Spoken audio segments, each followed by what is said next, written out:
پښتو میکس ویډیوز.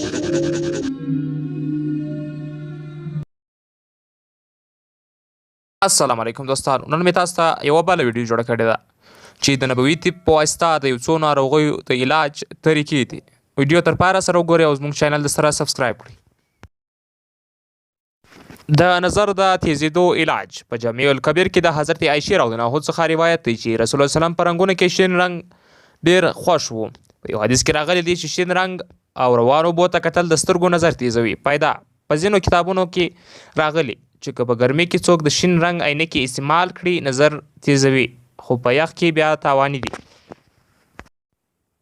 د خپل جسم قوت او طاقت زیاتول په بعض روایتونو کې راغلی د حضرت عایشې رضی الله عنها څخه روایت دی چې نبی کریم صلی الله علیه وسلم هیڅ زیات خوښول هیڅ د درو شیانو څخه جوړیږي: خرما، کوچ او مستې.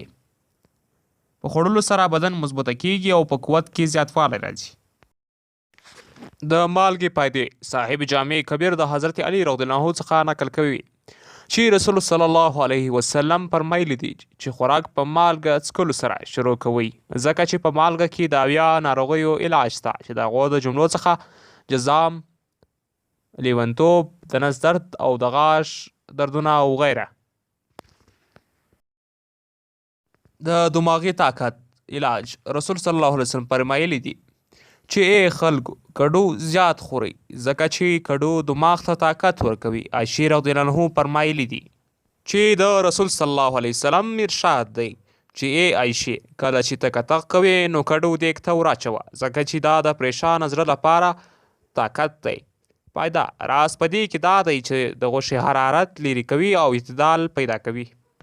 دوستانو که چیرې تاسو غواړئ چې داسې د نبوي طریقه او یا هم په عصري طریقه سره د مرضونو د علاج ویډیوګانې وګورئ نو زموږ سره پاتې شئ. پښتو میکس ویډیوز چینل سبسکرایب کړئ او په پای کې دې ویډیو ته لایک ورکړئ ترڅو زموږ نورې ویډیوګانې هم تر تاسو پورې زر تر زره در ورسیږي. چینل سبسکرایب کړئ. مننه.